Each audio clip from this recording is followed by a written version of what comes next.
اللہ کے رسول نے فرمایا کہ بارش کے پانی میں اللہ نے شفا رکھی ہے۔ اگر کوئی انسان بارش کے پانی کو محفوظ کرے اور اس پہ سورہ رحمان پڑھے اور وہ پانی کسی لا علاج مریض کو پلایا جائے تو اللہ اسے شفا عطا کرے گا۔ امام علی علیہ السلام نے فرمایا اگر کوئی انسان بارش کے پانی پہ سورہ کوثر 27 مرتبہ پڑھ کے پی لے، اگر وہ بے اولاد ہوگا تو اسے اولاد صالح اللہ نصیب فرمائے گا۔ اور اگر کسی انسان پہ کالا جادو، نظر، تعویذ یا بندش ہے تو وہ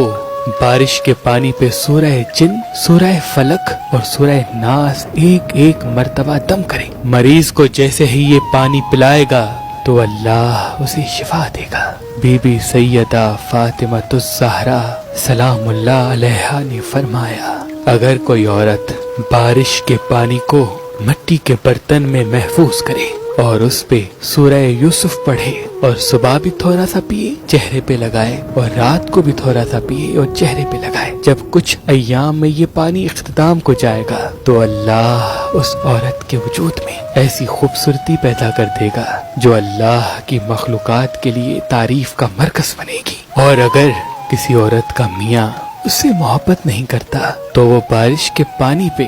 یا ودود یا اللہ کا ورد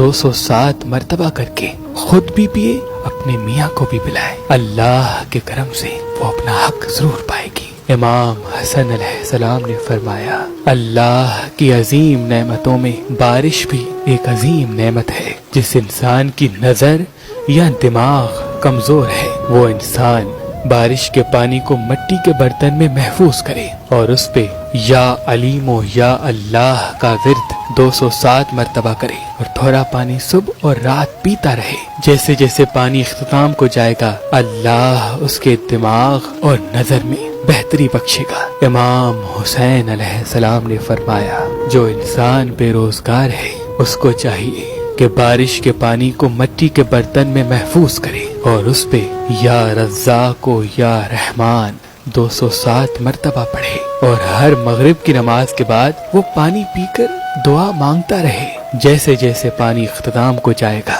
اللہ روزگار کی راہیں اس کے لیے ہموار کر دے گا۔